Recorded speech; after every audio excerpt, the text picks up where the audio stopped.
Ini nasihatnya gitu ya. Kemudian Muhammad bin Abdullah bin Zandi al-Baghdadi juga mengatakan rahimahullah, jika temanmu suatu hari meminta maaf atas kelalaian, terimalah permintaan maafnya dengan penuh keikhlasan. Jaga ia dari perlakuan kerasmu dan maafkan dia. Karena pemaafan adalah sifat mulia setiap orang yang terhormat. Itulah yang dilakukan juga oleh Nabi SAW, di mana beliau berusaha untuk memaafkan. Sebagai penutup, kita tidak asing dengan kisah Abu Bakar radhiyallahu anhu, ya. Sebab turunnya surah An-Nur ayat 22 ya. Di mana Abu Bakar dulu sangat marah dengan sepupunya sendiri yang bernama Miftah ya, bin Uthalah.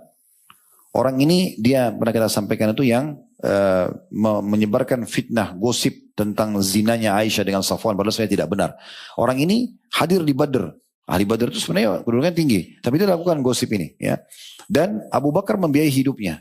Tapi dia menyebarkan gosip. Maka Abu Bakar pun pada saat tahu ternyata dia penyebar gosip, Abu Bakar bersumpah atas nama Allah tidak mau lagi membantu dia. Normal sekali. Kita sudah berbuat baik sama orang, setiap hari dibiayai kebutuhannya, ternyata dia yang gosipin anak kita kalau berzina, padahal sebenarnya tidak benar. Sepupunya lagi, gitu kan. Maka waktu itu Allah SWT turunkan surah An-Nur ayat 22. Teman-teman nanti bisa lihat ini tentunya. Ya. Dalam surah An-Nur Allah berfirman wala ya'tari ulul fadli minkum was-sa'ati an yu'tu uli qurba wal masakin wal muhajirin fi sabilillah wal ya'fu wal yasfahu ala tuhibbuna yaghfirallahu lakum wallahu ghafurur rahim. Dan janganlah orang-orang yang mempunyai kelebihan dan kelapangan di antara kamu, maksudnya Abu Bakar di sini, ya kaya raya, bersumpah bahwa mereka tidak akan memberi bantuan kepada kaum kerabatnya, orang-orang miskin dan orang-orang yang berhijrah pada jalan Allah, dan hendaklah mereka memaafkan dan berlapang dada. Apa yang didapatkan? Kalau ada yang bertanya, Ustaz, lalu saya maafkan, saya dapat apa? Kata Allah, apakah kamu tidak mau atau tidak ingin setelah memaafkan itu, dengan memaafkan itu Allah pun akan mengampuni dosa-dosamu, dan Allah maha pengampun lagi maha penyayang. Artinya orang yang memaafkan orang lain maka dipastikan dia akan dapat pengampunan dosa. Yuk jadi bagian dari dakwah kami. Dukung operasional dakwah dan sosial kami, raih pahala amal jariah yang terus mengalir sampai hari kiamat. Bismillah, Assalamualaikum warahmatullahi wabarakatuh. Alhamdulillah, tidak henti-hentinya lisan kita sebagai seorang muslim selalu mengucapkan syukur dan berterima kasih kepada Allah Subhanahu wa taala.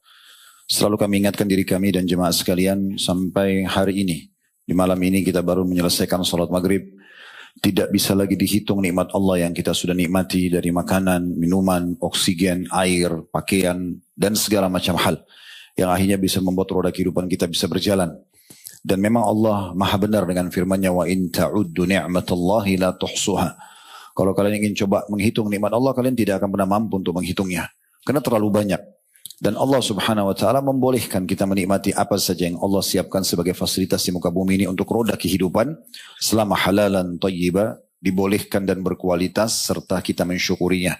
Bagi orang yang bersyukur, Allah berfirman dan kekal dalam Al-Quran, ayat dalam surah Ibrahim, surah nomor 14 ayat 7, la in syakartum la azidannakum. Kalau kalian berterima kasih, maka pasti aku akan tambah. Dan perlu kita garis bawahi, nikmat terbesar adalah Islam dan iman.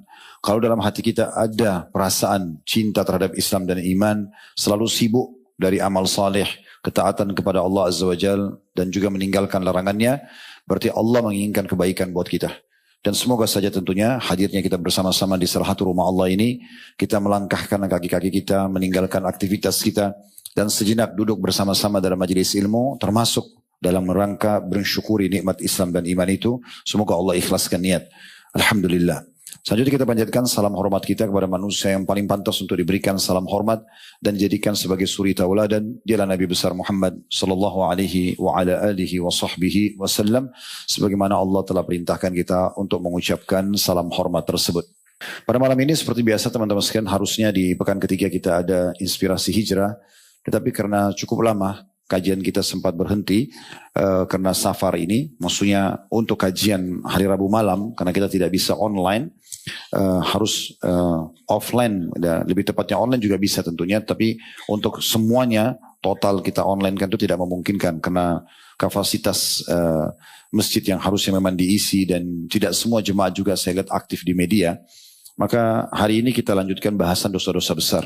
Dan kita masih di dalam masalah menunda kewajiban kita sebagai seorang muslim, dan pada malam ini adalah menunda permintaan maaf. Teman-teman sekalian, sebagai seorang muslim, Kita sangat yakin rukun iman kita yang kelima yaitu tentang iman adanya hari kiamat. Sudah sering kami ingatkan diri kami dan jemaah sekalian, dia satu paket. Rangkaian prosesi kematian akan terjadi, sehebat apapun kita menjaga kesehatan kita, makanan yang sehat, istirahat yang cukup, فَإِذَا جَاءَ أَجَلُهُمْ لَا يَسْتَأْخِرُونَ سَاعَةً وَلَا يَسْتَقْدِمُونَ, kata Allah. Kalau sudah datang batas waktunya, ajalnya, tidak akan pernah diterlambatkan ataupun dimajukan sesaat. Di tempat itu, di waktu itu kita akan wafat.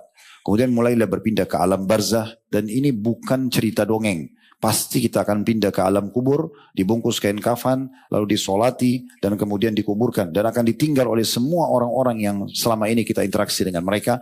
Apakah itu orang yang mencintai kita atau orang yang membenci kita. Lalu kemudian kita mulai dihadapkan hari kebangkitan. Di mana di sana akan ada timbangan amal. Ya, dalam surah Al-Hajj digambarkan bagaimana sulitnya pada hari itu. Ya, Allah menggambarkan di awal-awal surah Al-Hajj itu, bahwasanya engkau melihat pada hari itu seakan-akan orang mabuk padahal mereka tidak mabuk. Bahkan perempuan-perempuan pun yang hamil bisa melahirkan atau yang menyusui melepaskan bayinya. Anak bayi pun bisa beruban karena dahsyatnya pada hari itu. Semua orang hanya berpikir bagaimana menyelamatkan dirinya. Kalau tidak asing tentunya Anda dengan ayat ini sering kita dengar ya. Yauma la firu mar'u min akhihi wa ummihi wa abihi wa sahibatihi wa bani likulli imri'in minhum yauma idzin sya'nu yughni. Ayat ini sudah turun dari 1400 tahun yang lalu, bahkan sebelum diciptakan alam semesta sudah tercatat di Lauhil Mahfuz. Allah mengatakan pada hari itu manusia lari dari ayah dan ibunya. Yauma yafiru mar'u min abihi wa ummihi wa abihi. Yauma yafiru mar'u min akhihi. Pada hari itu Allah membuat orang-orang itu lari dari saudaranya sendiri. Bahkan wa ummihi wa abi, dari ibunya dan ayahnya, wa sahibatihi wa bani, dan dari pasangan hidupnya dan keturunannya, anak-anaknya. Kenapa sebabnya? Dikatakan likulli imri'in minhum yawma idzin sya'nu yughni. Karena pada hari itu orang mau menyelamatkan dirinya sendiri. Dan apa kira-kira sebabnya? Kenapa pada hari itu harus lari dari orang-orang terdekat?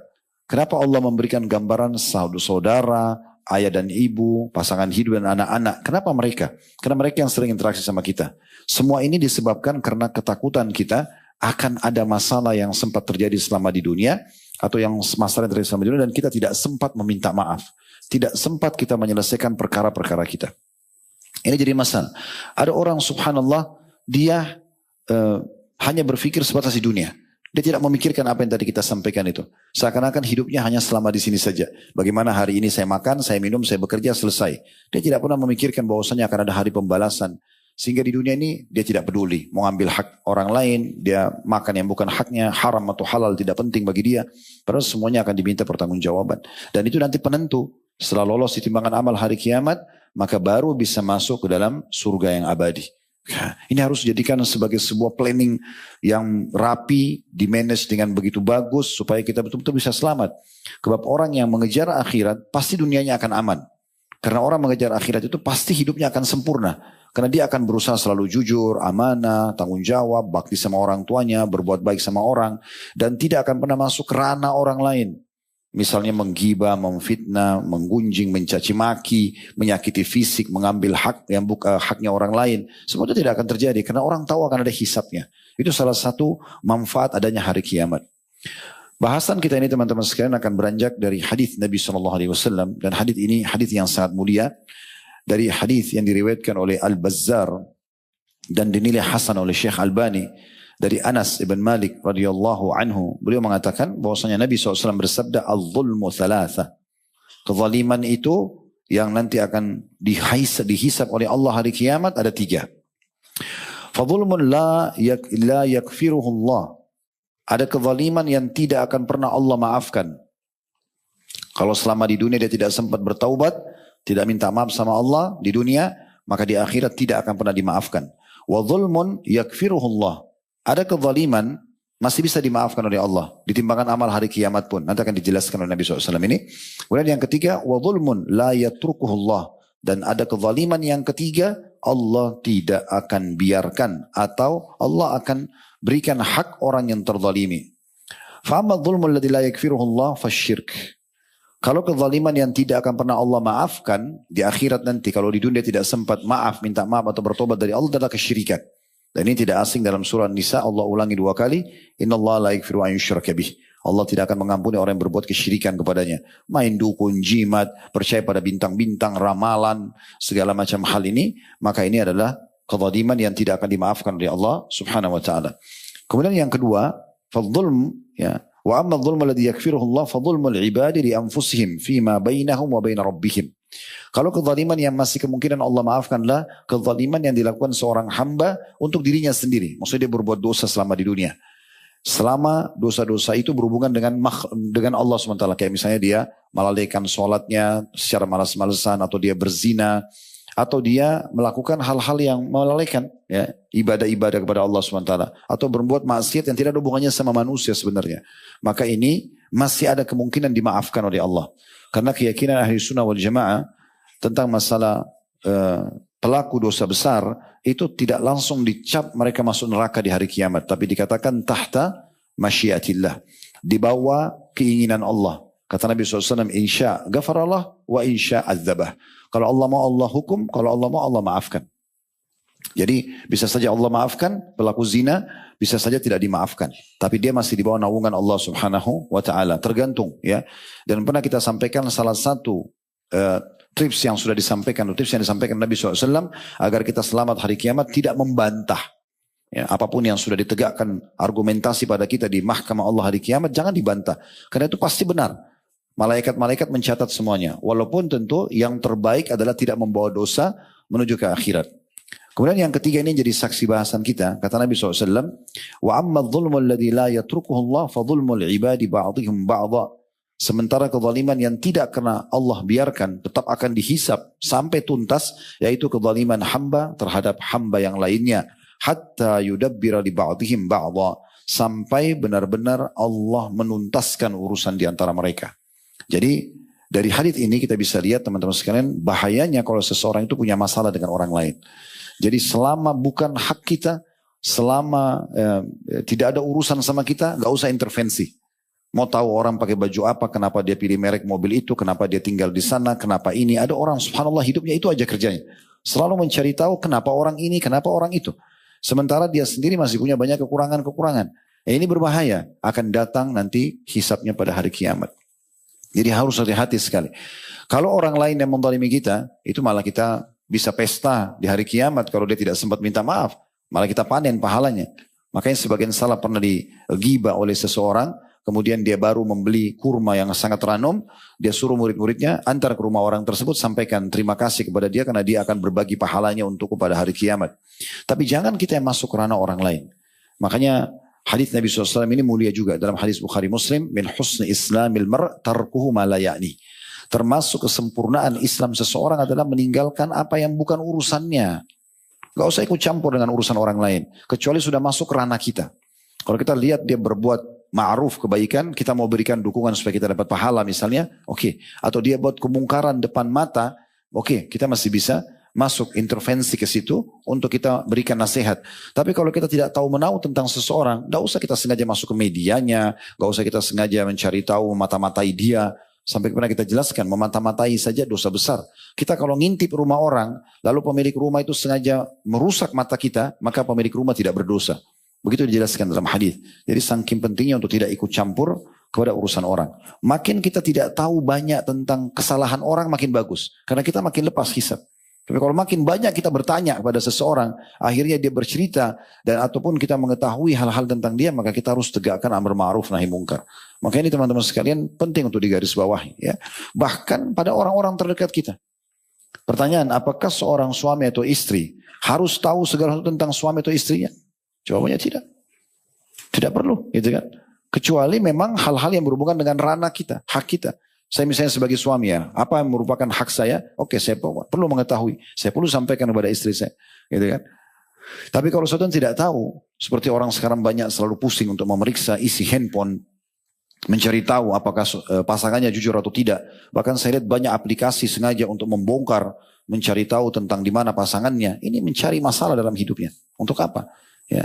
Kalau dia melakukan perbuatan salah, maksiat kepada Allah, yang mengurusnya dan akan menghukumnya adalah Allah Subhanahu wa taala, bukan kita. Kita menikah untuk menjadi pendamping, bukan pengawas. Hati-hati, pindah fungsi saja dari pendamping menjadi pengawas, ini sudah menghabiskan banyak waktu dan menyita energi yang tidak penting sama sekali.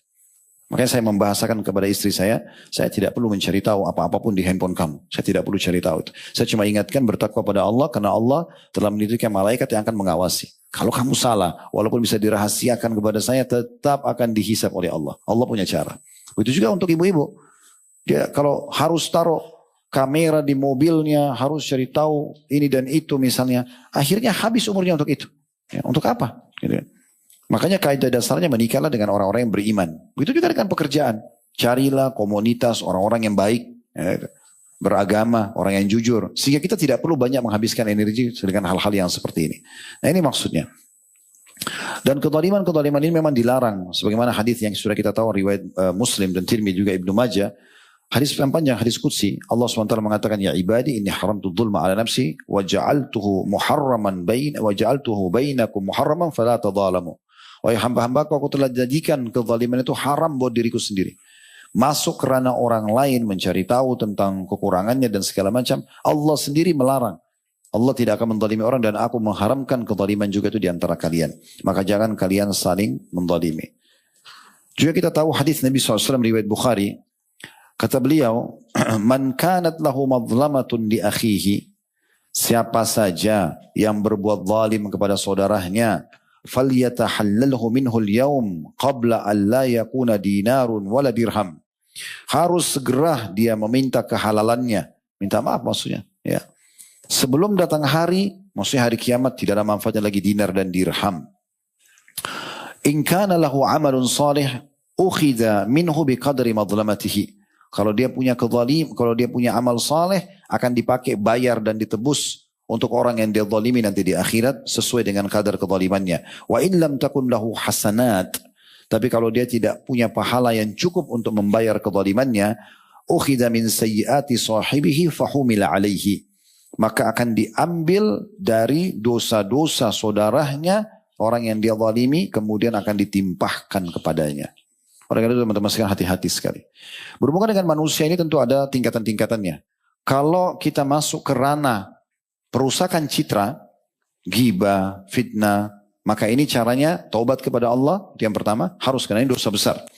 Kemudian minta maaf dan minta keridhaan orang tersebut. Ya, kalau dia memberikan syarat misalnya, saya mau maafkan, tapi dengan syarat kamu harus perbaiki nama saya lagi. Dulu kamu sebarin gosip begini dan begitu. Kita harus penuhi. Gak ada masalah. Lebih bagus kita selesaikan di dunia, seperti kata Nabi SAW, selesaikan di sini, di akhir ini, karena di sana berat nanti.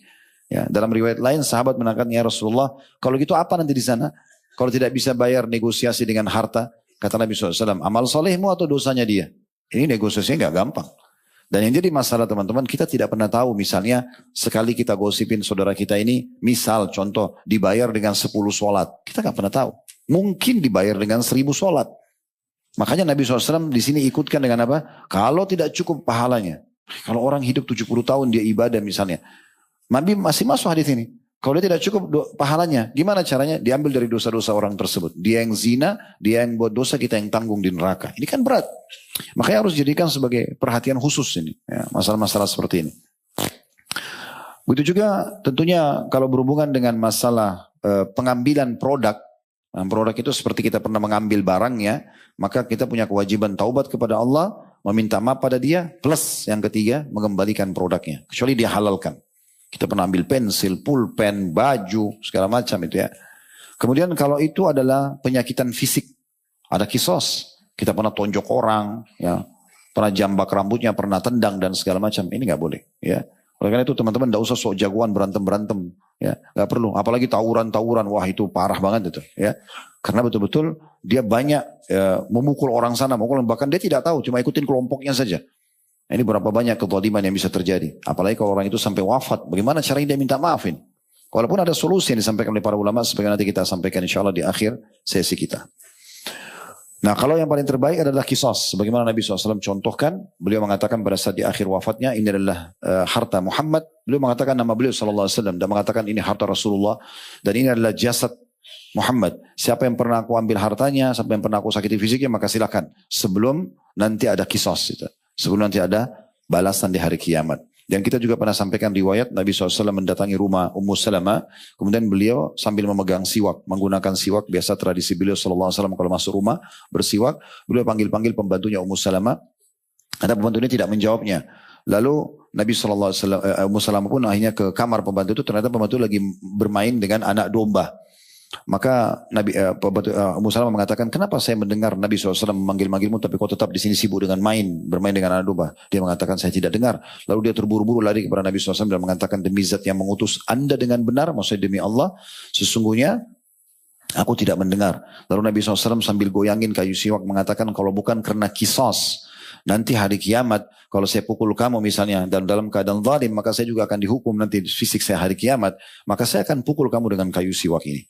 Jadi dengan menggunakan kayu siwak aja, Nabi nggak mau mukul pembantunya. Padahal itu orang yang bertugas untuk melayani Nabi SAW dan juga istri beliau karena diberikan upah. Nah seperti itulah.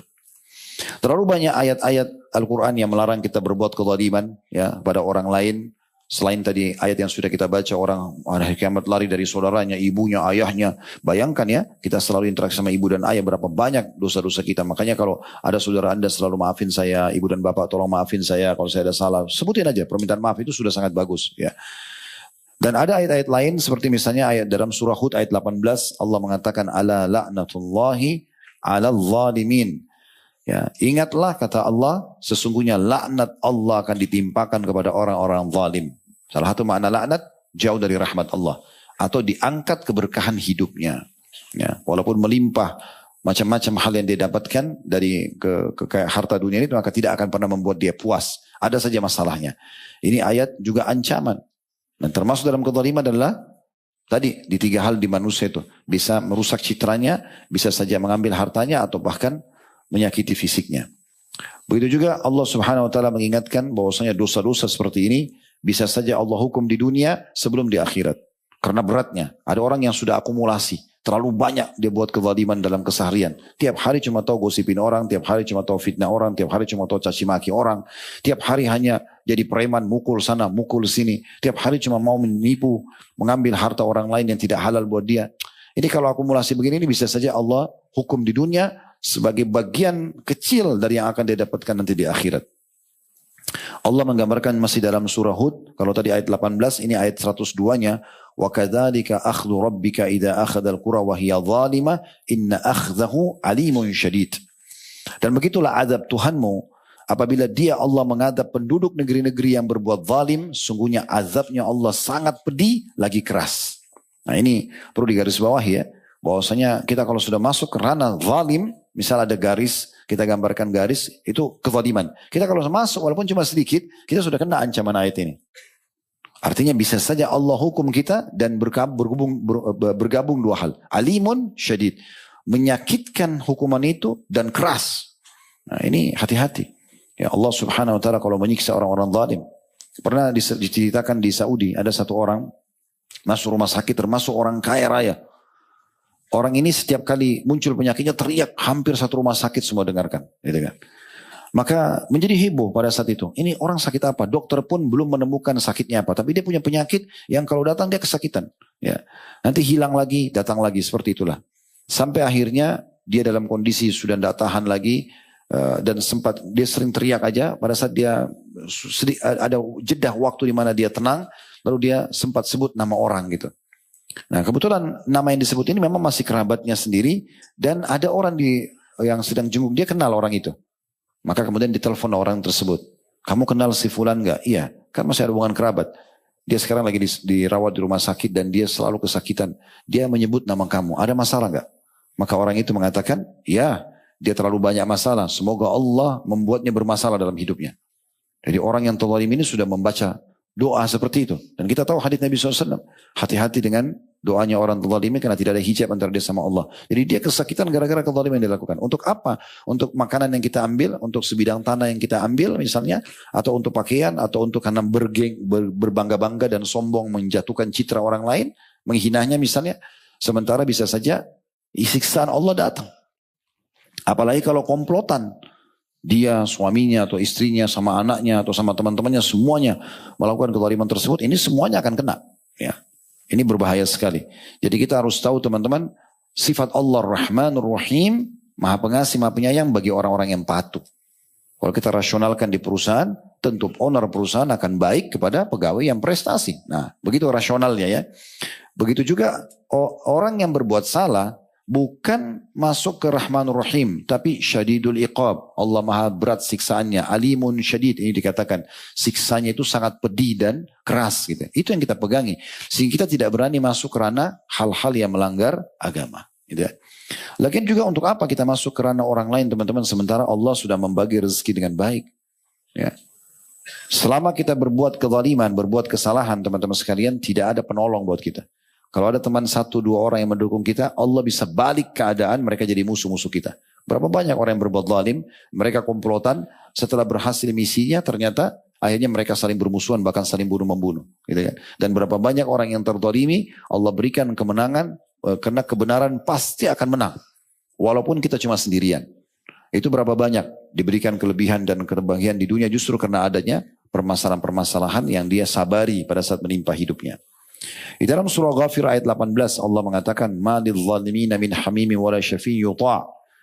Kata Allah SWT, orang-orang zalim tidak akan pernah bisa punya teman setia seorang pun, dan tidak pula mempunyai seorang pemberi syafaat yang bisa diterima syafaatnya nanti pada hari kiamat. Kalau dia zalim sekarang, ada pendukungnya, mungkin karena teman setianya atau dia membayarnya misalnya, pasti terjadi perpecahan di antara mereka. Itu sudah sistem yang Allah buat. Ya. Jadi hindari saja semua hal seperti ini karena tidak akan mendatangkan manfaat sama sekali. Dalam surah Al-An'am ayat 21 Allah mengatakan innahu la yuflihudz zalimun. Allah mengatakan sungguhnya orang-orang yang menganiaya orang lain tidak akan pernah beruntung, tidak akan pernah menang. Walaupun di awal dia terlihat menang, ya, tapi tidak akan pernah dia mendapatkan kemenangan tersebut. Pasti akan ada masalah yang lahir. Pernah Syekh Ziyad Hafizahullah yang pernah juga kami undang ke sini untuk menyampaikan ceramah beliau dari Jordan. Ceramah tentang masalah kezaliman ini dan masalah yang terjadi dengan sesama manusia. Beliau mengatakan berapa banyak orang yang tidak sadar dia berbuat zalim pada orang lain. Allah datangkan permasalahan hidupnya. Bahkan sampai pada tingkat misalnya dia bunuh orang. Allah datangkan pembunuhnya dari keturunannya sendiri. Berapa banyak orang yang dia membunuh orang sana sini. Kalau dia dengan bangganya punya istri, punya anak. Ternyata yang membunuh dia konspirasi terjadi antara istrinya sama laki-laki lain. Atau anaknya sendiri karena ingin mengejar harta warisan dan akhirnya membunuhnya. Itu banyak dalam kisah manusia terjadi. Ya. Begitu juga teman-teman sekalian. Banyak sekali akibat-akibat yang bisa didatangkan pada hari kiamat. Saya ingatkan kembali hadis tentang masalah bangkrut ya, yang sangat masyhur. Hadis Abu Hurairah radhiyallahu anhu diriwayatkan oleh Imam Muslim. Kata Nabi SAW, "Atadruna manil muflis? Mal muflis?" Ya. Apakah kalian tahu siapa orang yang bangkrut sebenarnya? Qalu al-muflisu fina man la dirham lahu wala mata'. Orang yang bangkrut ya Rasulullah adalah orang yang tidak memiliki uang ataupun harta benda. Qala innal muflisa min ummati. Kata Nabi SAW, bukan itu.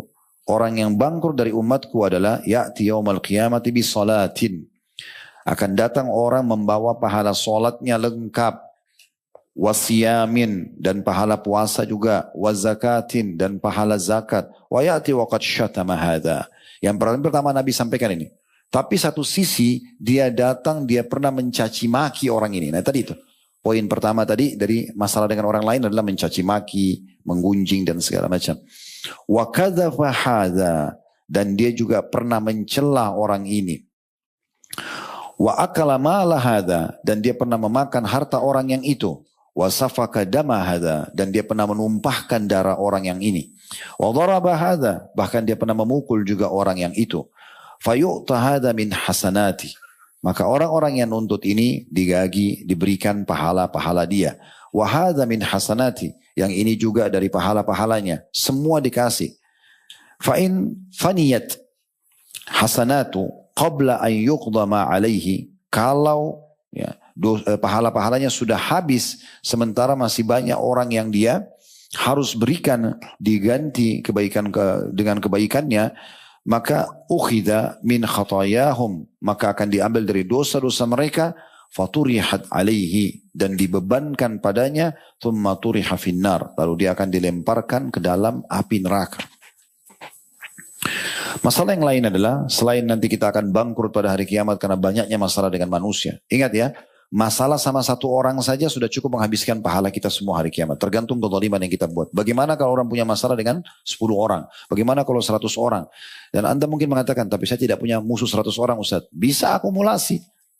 Kita kan tidak tahu. Selama kita hidup berapa puluh tahun, berapa banyak orang yang kita buat masalah dengan mereka. Ya. Nabi SAW mengingatkan dalam hadis Bukhari Muslim dari hadis Abdullah bin Umar radhiyallahu anhuma, "Al-dhulmu dhulumatun yaumal qiyamah." Ingatlah, kezaliman itu akan menjadi kegelapan yang berat pada hari kiamat. Walaupun kezaliman satu. Walaupun hanya kezaliman satu sudah cukup akan memberikan kegelapan pada hari kiamat. Maknanya kegelapan luas sekali. Bisa membuat kita tidak bisa melihat pada hari kiamat. Bisa bermakna adalah kesumpekan. Bisa bermakna beratnya nanti hisapnya dulu baru kemudian bisa masuk surga. Dan terlalu banyak ya ancaman-ancaman yang bisa terjadi. Lalu apa yang harus dilakukan? Yang pertama, teman-teman sekalian, harus segera minta maaf. Bertobat dulu. Bertobat dulu. Dan pintu taubat terbuka selama seseorang belum meninggal dunia. Jadi taubat. Taubat tentunya karena melakukan kezaliman dosa besar. Masuk ke masalah ranah orang lain dosa besar. Kalau tadi sudah kami bahasakan, kalau itu adalah perusakan citra, menggibah, menggosipin orang, memfitnah, mencaci maki, maka kita minta bertobat pada Allah, kemudian minta maaf dengan dia, minta keridoannya. Apa dia kasih syarat, maka kita harus penuhi selama bukan maksiat. Seperti misalnya dia katakan tadi, perbaikin citra saya, gunakan media kamu. Atau bahkan mungkin dia negosiasi, saya mau maafin tapi saya minta uang, saya dibayar sekian misalnya. Itu apa boleh buat, makanya Nabi kasih contoh, selesaikan sekarang, sebelum datang hari tidak ada lagi dirham dan dinar. Kenapa Nabi sebutkan dirham dan dinar? Karena bisa saja ada orang negosiasinya, karena dia sudah sakit hati banget, saya nggak mau kecuali saya harus dibayar 100 juta. Kan ngerepotin diri sendiri. Untuk apa? Tapi dia tidak punya pilihan. Ya. Ada orang yang sekarang-kadang sangat bodoh ya. Mereka pikir ya sudahlah gampang nanti hari kiamat aja urusannya. Ya. Di dunia aja repot, itu apalagi di sana. Kalau kita buat kezaliman pada orang, bukankah setiap saat dia bisa serang kita? Bukankah setiap saat juga Allah bisa hukum kita? Gitu kan? Apalagi nanti di akhirat, itu berat. Maka kita harus taubat karena ini dosa besar. Dan sudah tahu Imam Nawawi mengatakan taubat dengan 3 syarat. Tinggalkan dosa itu seketika. Kemudian menyesal dan janji sama Allah tidak mengulanginya. Lalu kemudian minta keridhoannya. Ya, minta maaf sama dia.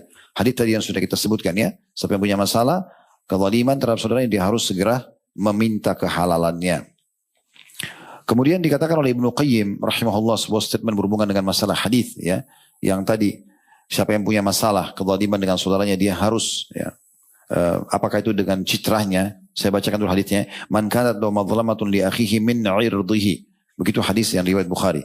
Barang siapa yang pernah berbuat zalim terhadap kehormatan saudaranya, ya, gunjing, ghibah, ya tadi, kemudian fitnah, kemudian mencaci maki, ya, au syai'in, atau yang semisal dengan itu, falyatahallalhu minhu al-yawm, maka dia harus segera minta kehalalannya, minta maaf dan minta keridhaannya. Qabla an la yakuna dinar wa dirham, sebelum terjadi tidak ada manfaatnya dirham dan dinar. In kana lahu amalun shalih ukhidha minhu biqadri madlamatihi, kalau dia punya kebaikan akan diambil sesuai dengan kadar kezalimannya. Wa in lam takun lahu hasanat, kalau pahalanya tidak cukup, ukhidha min sayyiati sahibi fahumil alaih, maka dia akan diambil dosa saudaranya kemudian dibebankan padanya. Ibnu Qayyim berkata, wa kullama talatil mukhalatatu izdadat asbabus syarr wal adawatu ya wa quwwiyat. Hati-hatilah karena makin lama bergaul makin banyak kesalahan dan permusuhan, bahkan semakin kuat. Lalu beliau mengatakan wa bihadas sabab kana syarru al-hasiru min al-aqarib wal usyara adhafu syarr al-hasiru min al-ajanibil wal ba'dha. Oleh karena itu beliau mengatakan keburukan dan masalah yang lahir ditimbulkan karena kerabat dan sanak keluarga pada harta berlipat kali dibandingkan dengan keburukan yang terjadi pada orang yang jauh.